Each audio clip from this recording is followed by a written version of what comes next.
Bien sûr qu'on est tous percutés par l'IA, mais déjà pas que les enseignants, tout le monde. Et ensuite, ça nous interpelle sur notre capacité à rapidement remettre en place une organisation au sein de l'éducation nationale qui soit favorable, favorisante, pour que les enseignants aient une posture nouvelle.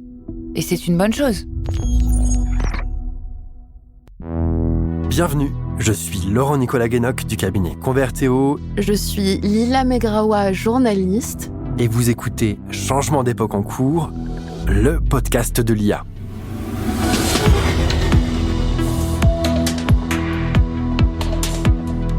Changement d'époque en cours.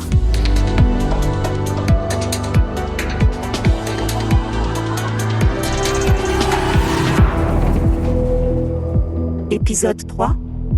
L'IA dans l'éducation.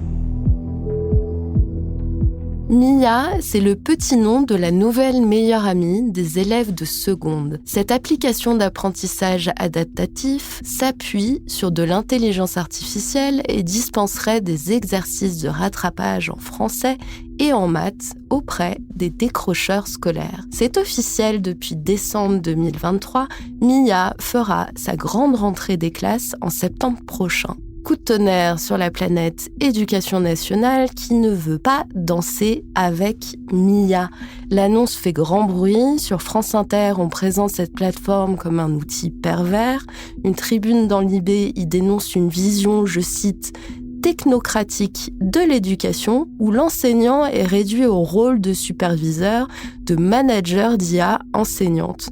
Bref, le temps n'est pas vraiment à la nuance.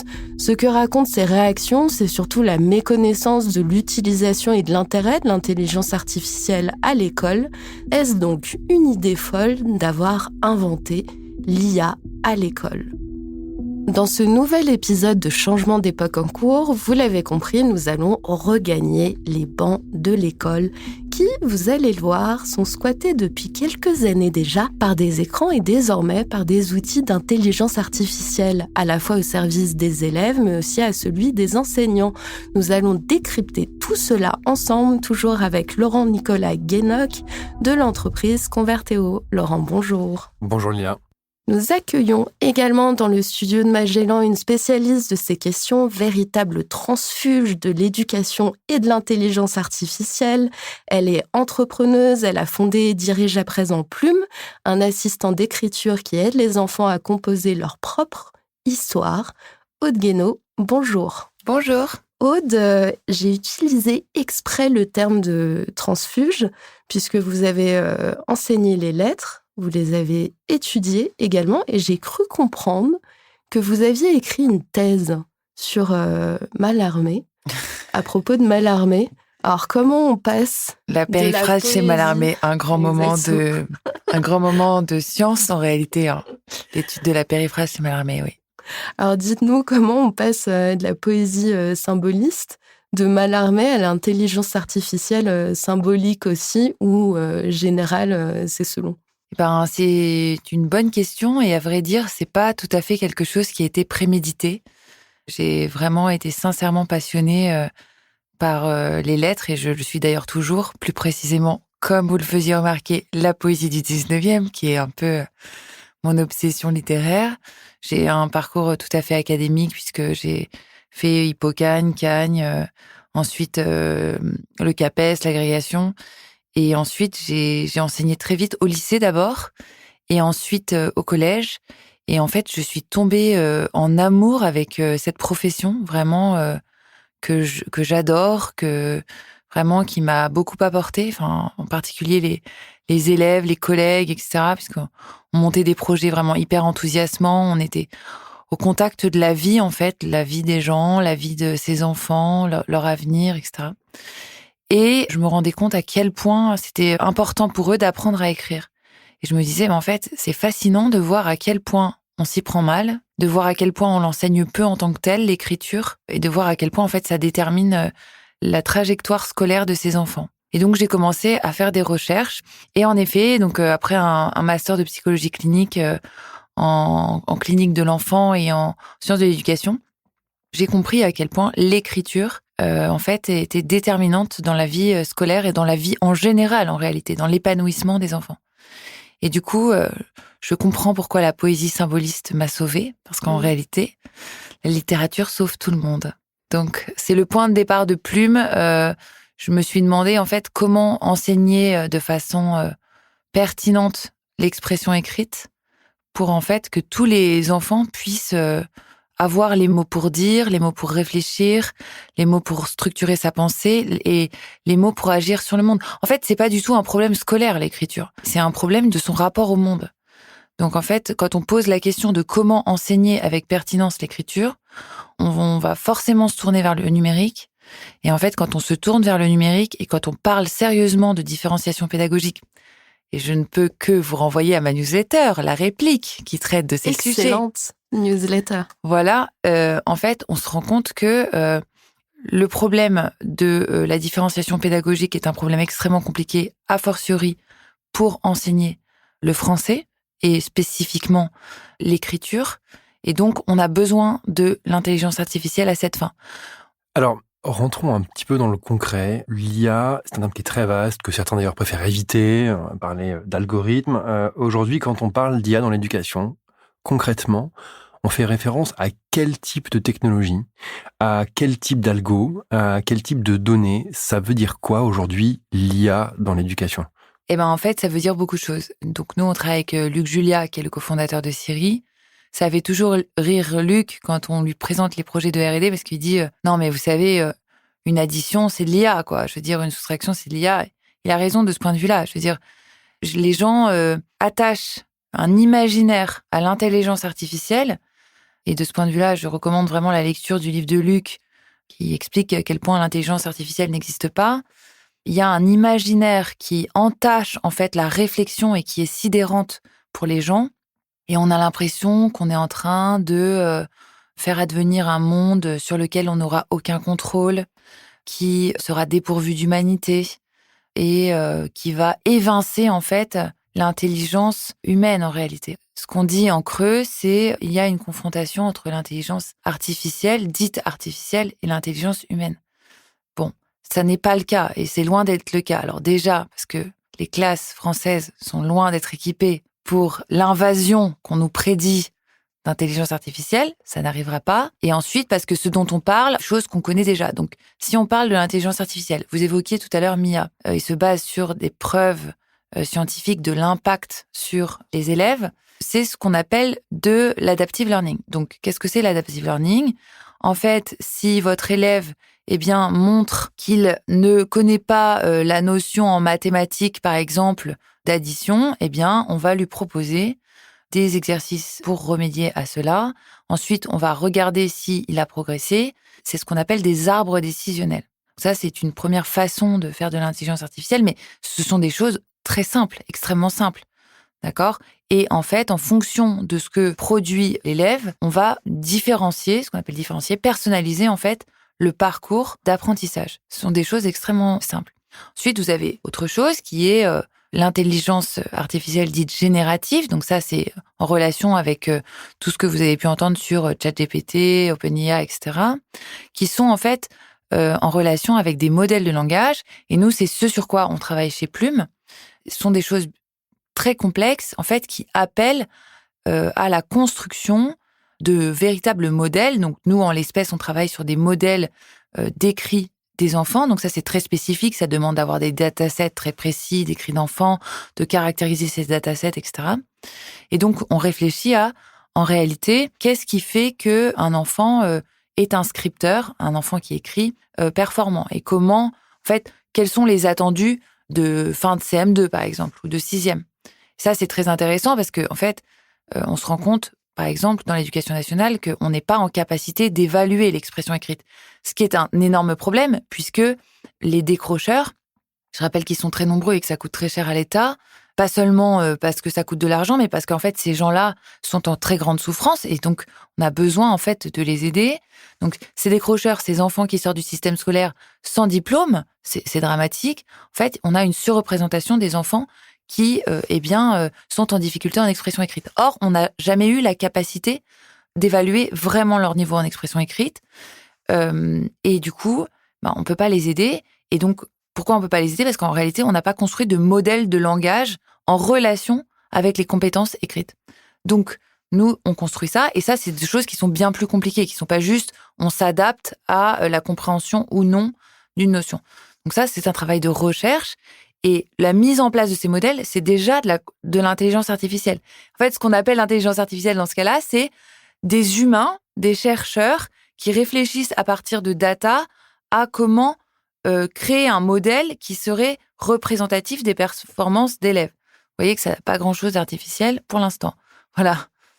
Il me semble que vous avez déjà ouvert très très grand les portes de la classe, mais je vous propose d'aller regarder qu'est-ce que l'IA est en train de changer, à la fois pour les établissements, les profs et les élèves. C'est peut-être une des grandes promesses, faire gagner du temps dans la préparation des cours, dans l'évaluation.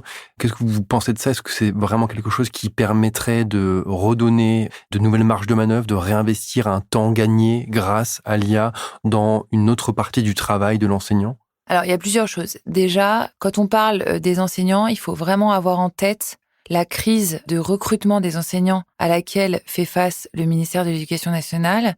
Crise qui est en relation avec le fait que c'est une profession qui souffre énormément.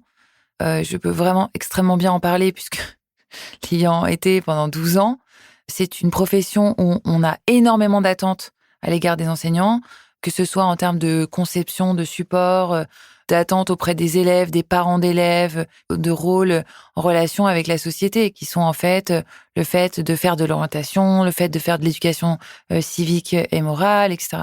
Donc en fait, c'est une profession qui souffre énormément et qui a besoin vraiment qu'on l'aide et qu'on l'accompagne dans la transformation de la société. Donc ça, c'est un premier point, et c'est la raison pour laquelle, en fait, on n'arrive pas à recruter des enseignantes. Et ça, je vous renvoie aux études qui montrent ça. C'est terrible. Et donc, il y a un besoin de formation qui est très, très fort.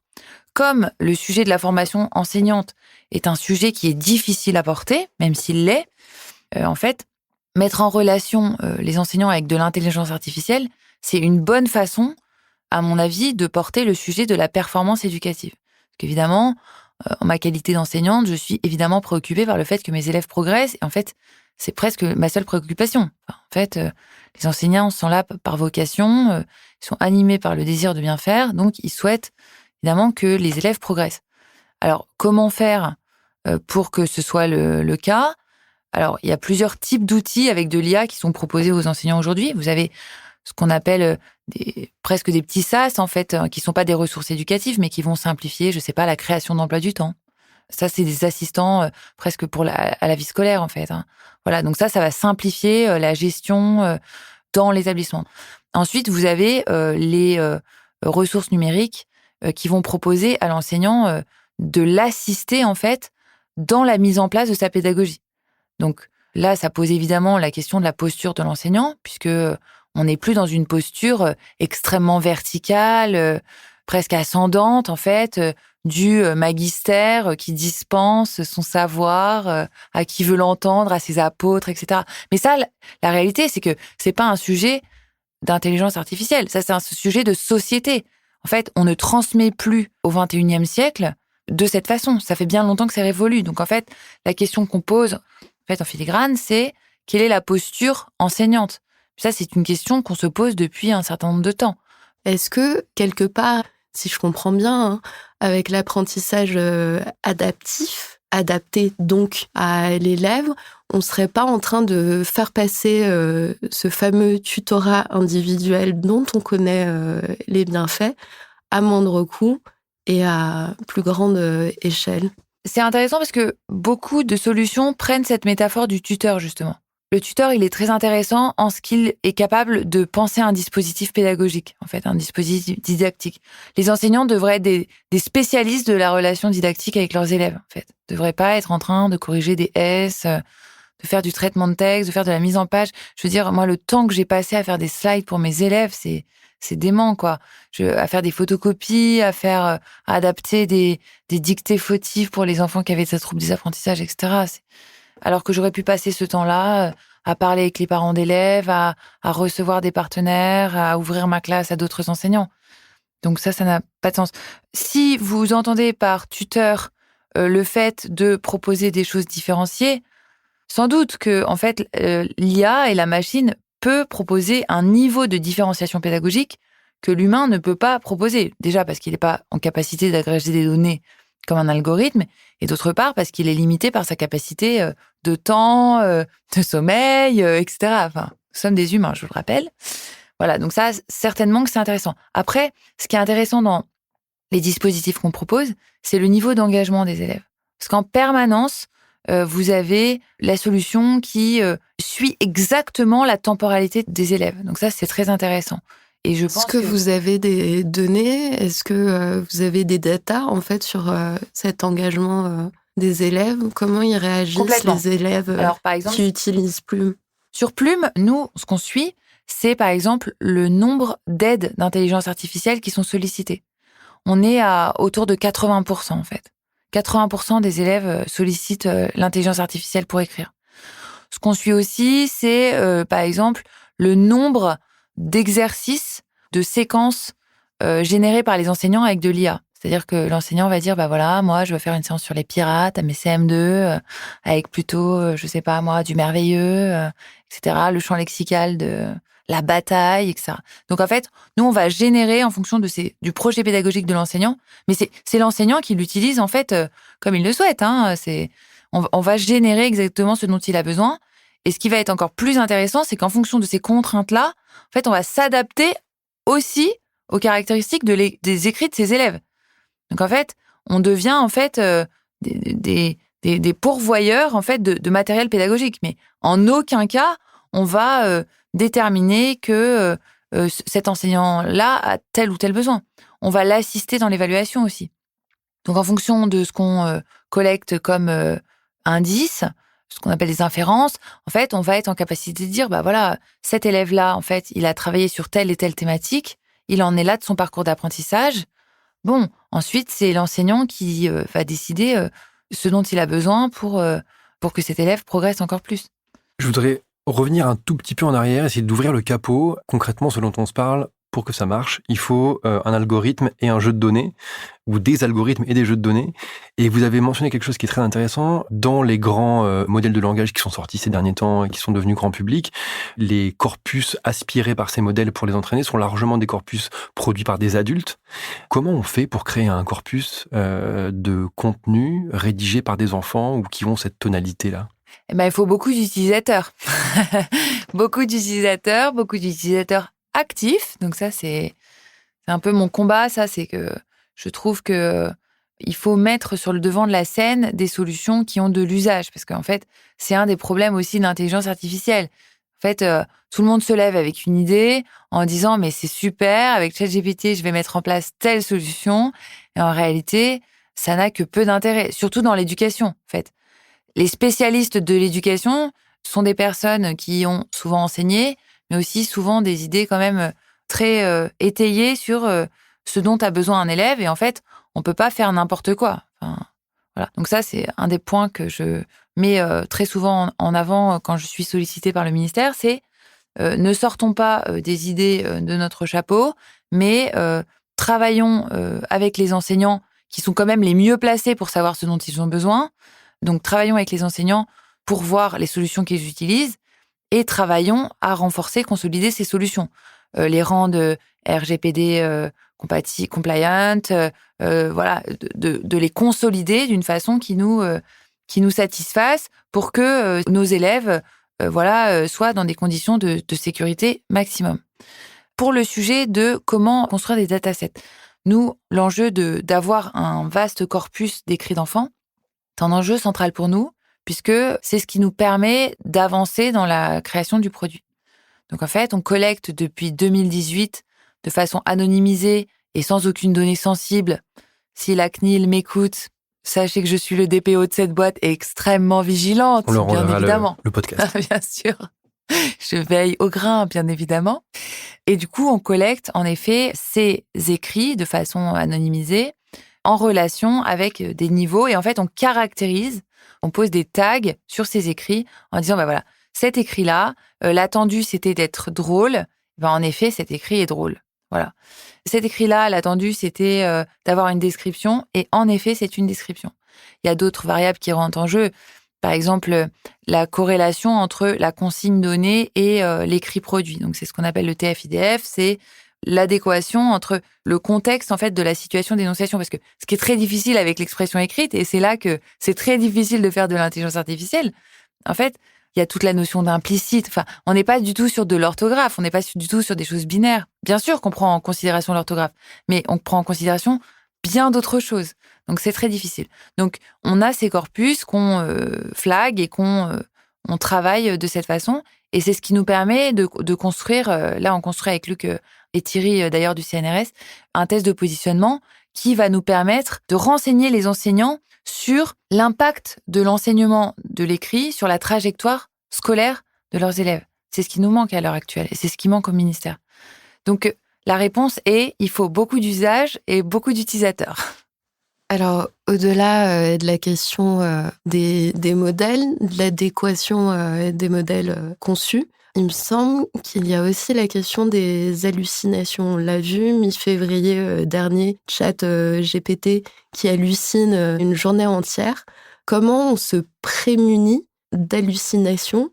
Est-ce qu'il n'y a pas un danger en fait à apprendre sur des outils qui potentiellement peuvent halluciner et donc dispenser de fausses informations? En fait, là, la question qu'on pose, c'est la question de la façon dont on alimente l'IA.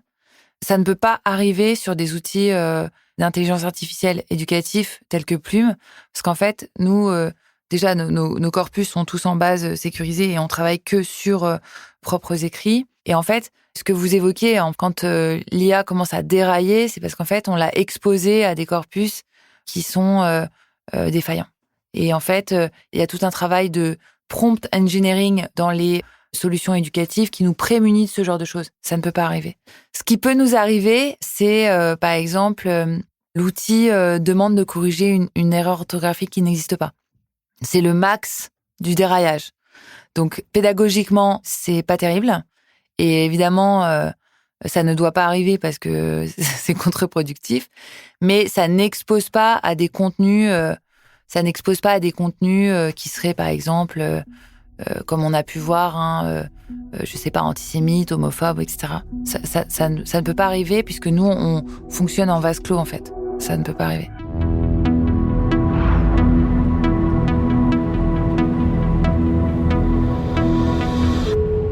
Revenons peut-être un petit peu à, je pense, quelque chose qui est assez central dans le changement d'époque en cours, qui est le rôle de l'enseignant et au fond, la transmission du savoir. Je pense qu'il y a quelque chose qui se joue fondamentalement ici, et je parle pas uniquement de Plume, mais du rapport aux technologies d'IA. Vous l'avez évoqué, on peut clairement parler d'une forme de crise dans l'enseignement, en tout cas en France. La situation des enseignants est déjà délicate à plein de titres, et leur rôle, leur mission, leur rapport à la classe et à la transmission du savoir est percuté par ces évolutions technologiques. Ça ne date pas du lancement de ChatGPT, mais il y a quelque chose quand même qui se joue ici. Quand le savoir semble accessible en discutant simplement avec une IA, qu'est-ce qui reste de la mission de l'enseignant? Et le savoir est disponible sur YouTube. Enfin, je veux dire, moi j'ai un fils de 14 ans, il passe sa journée à apprendre à coder sur YouTube. Bon, je veux dire, il n'a pas besoin de prof de code. Tant mieux. Enfin, je veux dire, ça nous ouvre au monde d'une façon extrêmement riche. Moi, je pense que les enseignants sont fondamentaux, pas en leur qualité de dispenseurs de savoir, mais plutôt en leur qualité de facilitateurs, d'organisateurs de savoir, d'organisateurs de situations pédagogiques riches, de personnes en capacité de réfléchir, d'accompagner des jeunes, etc. Bien sûr qu'on est tous percutés par l'IA, mais déjà pas que les enseignants, tout le monde. Et ensuite, ça nous interpelle sur notre capacité à rapidement remettre en place une organisation au sein de l'éducation nationale qui soit favorable, favorisante, pour que les enseignants aient une posture nouvelle. Et c'est une bonne chose. Je voudrais vous faire réagir aux propos du pédagogue Philippe Mérieux qui disait dans Le Monde en mars dernier, en 2023, « ChatGPT inverse complètement le sens de la relation pédagogique, il comble le désir de savoir et tue le désir d'apprendre. » C'est des mots qui sont forts. Qu'est-ce que ça vous inspire? Ce qui est souligné dans ces propos, c'est le rapport à l'immédiateté. Je pense qu'en effet, le savoir, c'est quelque chose qui se construit, c'est quelque chose qui est sur un temps long, c'est quelque chose qui nécessite de savoir gérer la frustration pour passer des obstacles et construire quelque chose. Bon, c'est vrai que ChatGPT est dans l'immédiateté. Donc ça, c'est un premier point. Notre rapport au savoir a été complètement bouleversé dans sa temporalité. Et c'est ce que dit Philippe Mérieux de façon tout à fait juste. Est-ce que ça crée pour autant une relation mortifère au savoir? Je n'en suis pas sûre. Je pense que dans un monde où on peut tout savoir, seules certaines personnes auront accès au savoir, malheureusement. C'est pas parce que la temporalité de l'accession au savoir change qu'en réalité, on démocratise le savoir. C'est ça qui est hyper ténu et difficile à comprendre, et c'est ce qui nécessite que l'école se saisisse de ce sujet, puisqu'en fait, l'école, par excellence, est le lieu du savoir. Je suis frappée de voir que la question que pose Montaigne, en fait, sur la façon d'organiser un cerveau, la façon dont gérer son rapport au savoir, en fait, se pose encore. On n'est pas en train de dire que il faut plus de choses, plus de contenu. On est encore en train de se dire, ce dont on a besoin, c'est une tête bien faite. Comme nous le disait déjà Montaigne, en fait. C'est pas parce que tout est disponible dans la bibliothèque qu'on est en capacité de mieux réfléchir. Ça renvoie directement à un autre aspect du débat qui est cet accès instantané et facile à une immensité de savoir, pose la question de ce sur quoi on doit insister dans l'enseignement. Est-ce qu'il faut continuer d'insister sur de l'apprentissage par cœur? Est-ce qu'il ne faut pas aiguiser le regard critique? C'est ce qu'on entend déjà beaucoup, aiguiser le regard critique sur ce qu'on lit sur les réseaux sociaux. J'imagine qu'on va commencer à entendre la même chose sur ce qui sort des réponses aux LLM accessibles. L'idée est séduisante, aiguiser l'esprit critique, moins apprendre par cœur. Est-ce que notre cerveau fonctionne comme ça? Est-ce que si on apprend moins par cœur, on se prive pas de capacité à exercer son esprit critique? En fait, ça pose plusieurs questions. Déjà, il y a eu un changement de paradigme dans les programmes scolaires qui était, on passait d'une pédagogie de contenu à une pédagogie de savoir-faire. Donc ça, c'est très intéressant parce qu'en fait, on voit bien comment ce changement de paradigme est central. Alors, je sais que certains crient que, en fait, on a livré l'école aux pédagogues et que voilà, c'est bien fait pour nous, on n'a que ce qu'on mérite, maintenant les enfants ne savent plus rien, ils ne savent plus lire, plus écrire. C'est tout à fait faux du reste, même si, bien évidemment, les performances scolaires de nos élèves sont préoccupantes, comme le soulignent les études PISA, etc., Pearls, etc., tout à fait. Mais en fait, quand on regarde les datas sur l'évolution de l'accession au savoir sur plusieurs années, il est faux de dire que le niveau décline. En fait, on ne parle pas de la même chose. Donc en fait, c'est tout à fait faux. Voilà, donc ça c'est le premier point. Le deuxième point, c'est que je pense que l'un ne va pas sans l'autre. Il y a quand même une certaine inégalité dans le fait que les classes favorisées vont être exposées à une culture patrimoniale importante. Il faut dire les choses. Je pense que si vos parents vous lisent Le Petit Prince quand vous êtes petit, c'est pas la même chose que si vous n'avez jamais entendu parler d'Antoine de Saint-Exupéry. C'est l'évidence, et c'est pas parce que vous savez lire que vous allez lire Antoine de Saint-Exupéry. Et c'est triste, mais c'est ainsi. Donc, je pense qu'il faut pas opposer les choses. Les choses ne gagnent pas à être opposées, elles le sont bien trop souvent. Bien évidemment que ce qu'on appelle les soft skills gagnent à être étayés, développés, explicités et enseignés en tant que tels. Parce que ça, c'est aussi très inégalitaire. Vos parents vous apprennent quand vous êtes dans une classe favorisée que on ne se bat pas. Si vous êtes en désaccord, on échange de façon très tranquille des arguments. On apprend à gérer ses émotions, sa colère. On apprend à allumer un ordinateur. On apprend plein de choses. En fait, c'est très inégalitaire aussi. Mon point de vue, et pour répondre de façon moins longue que prévu à cette question, c'est n'opposons pas les choses. Il y a eu un changement de paradigme qui est intéressant, mais qui n'est pas le salut. Et on a besoin de ces deux paradigmes pour faire avancer nos élèves. Aude, je vous propose de revenir à des considérations un peu plus franco-françaises. L'éducation nationale est une vieille et grande dame. Elle a ses principes, ses codes, ses barrières. L'esprit est plutôt corporatiste. De ce que vous avez observé, comment réagit l'éducation nationale au fait de devoir travailler avec d'autres sphères? C'est un monde qui est en mutation, à n'en point douter. Ça n'est pas facile de travailler le sujet de la transformation des institutions à l'éducation nationale. Je crois qu'on peut tous en convenir. Il y a pour autant des gens qui travaillent ardemment et qui font vraiment le maximum pour que ça advienne. Donc ça, c'est une très bonne chose, à mon avis. Au sein de l'éducation nationale, il y a la direction du numérique éducatif qui a vocation à travailler plus précisément sur ces sujets et donc de faire advenir des solutions innovantes et dispenser, si vous voulez, ces solutions sur le terrain afin de généraliser des usages qui seraient des usages innovants.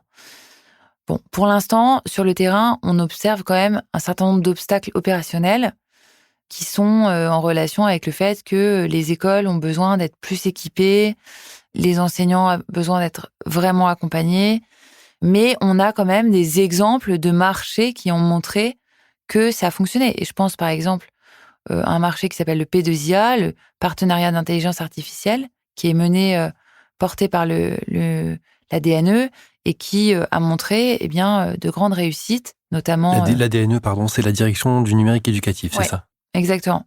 Et donc, qui a montré que, en fait, des solutions telles que la Lilo pouvaient remporter vraiment des très grands succès avec plus de 40 000 utilisateurs, etc. Parce qu'en fait, ils étaient vraiment conçus avec le terrain.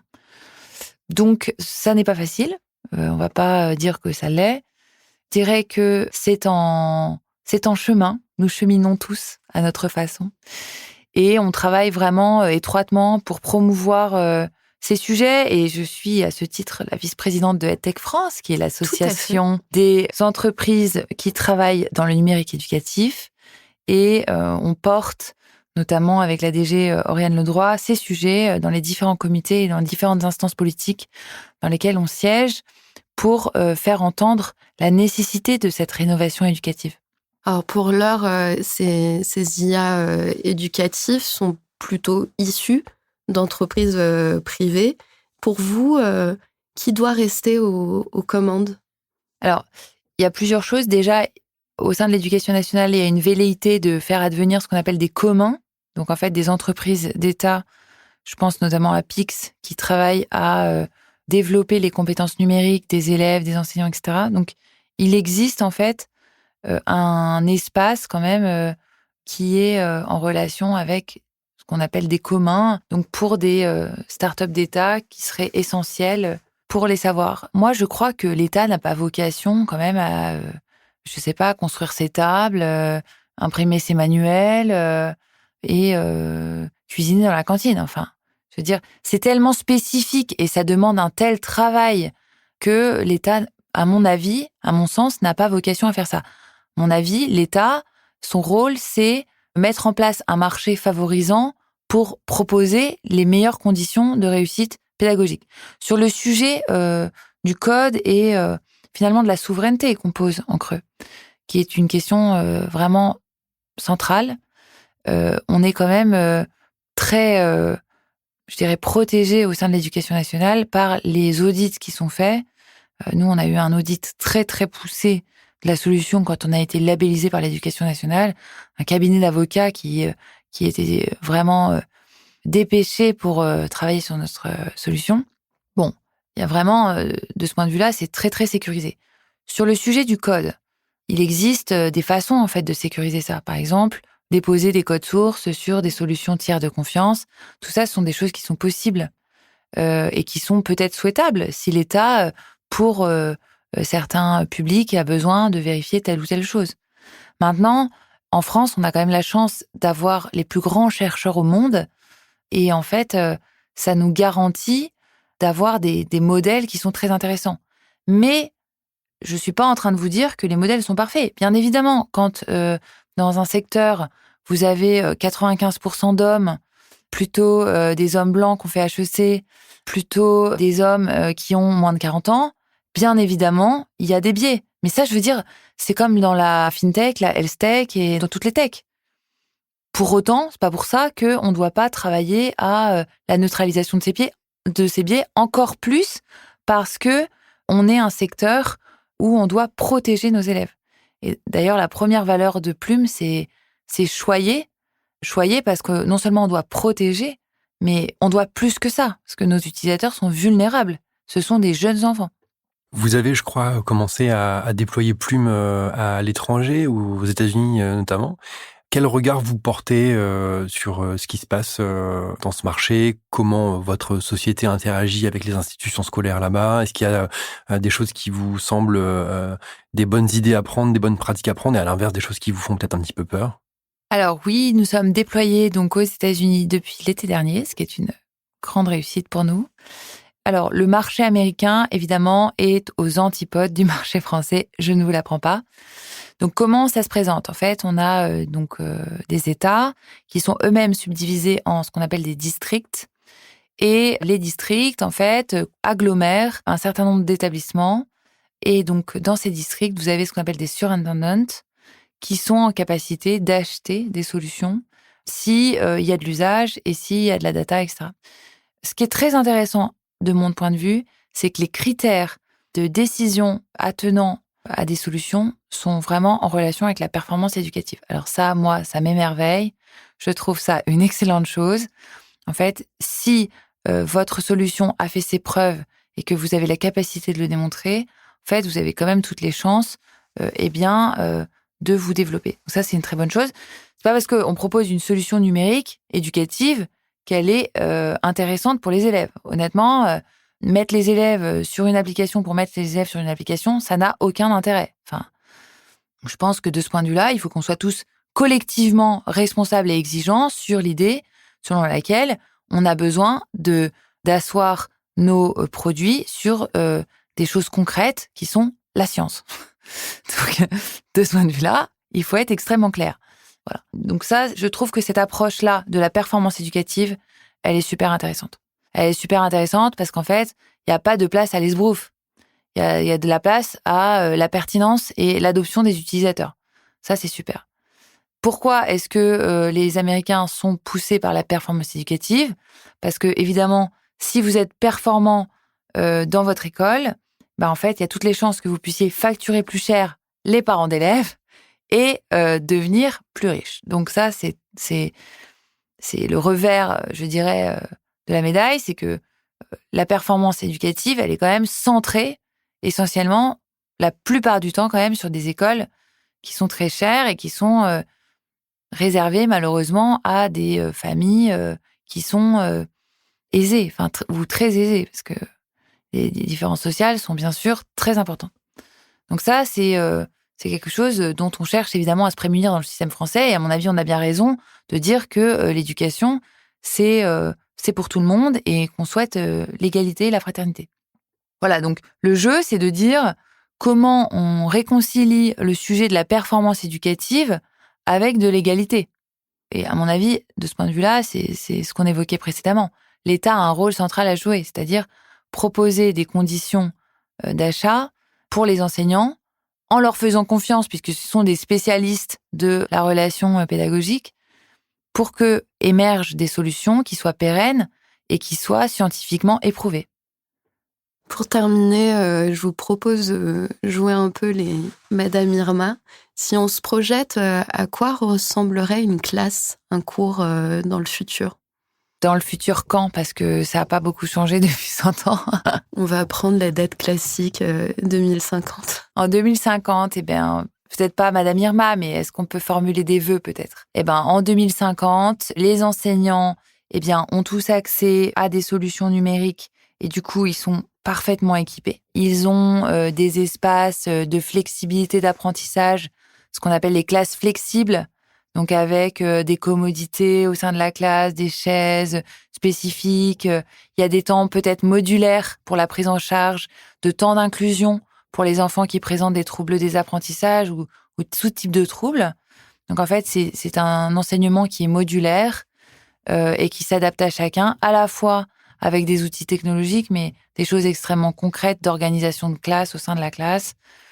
Et peut-être, on aura changé certaines disciplines, on en aura introduit d'autres avec une place plus importante, peut-être faite au projet. Je pense aussi au projet d'orientation. Peut-être qu'on enseignera plus facilement et plus massivement le code. Peut-être qu'on aura des temps aussi de développement personnel avec des gens qui vous viendront vous aider à réfléchir sur qui vous êtes, ce que vous voulez faire et quelles sont vos aspirations, mieux vous connaître. Voilà, et puis évidemment du sport, puisque j'aime passionnément la course à pied.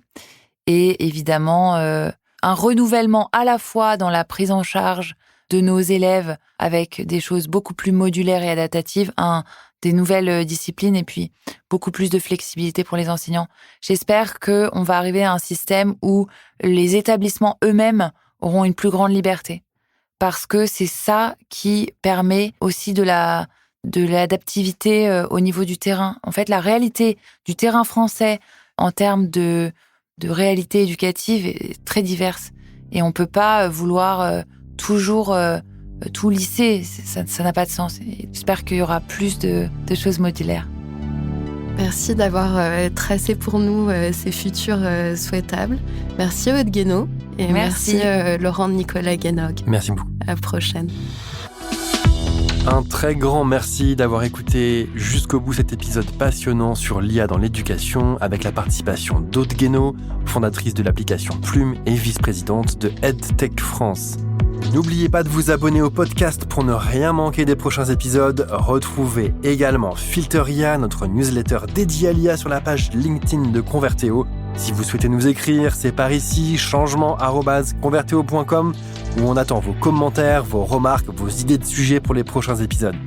Je remercie toute l'équipe de Convertéo qui m'aide à préparer ce podcast, Mathilde Millet, Raphaël Fétic, Charles Le Tailleur. Et un très grand merci aux équipes de Magellan qui nous aident à réaliser l'émission, Cécilia Gabizon, Yanis Hachemi, Raphaël Camoun. Merci à toutes et tous. On vous retrouve très bientôt. Salut.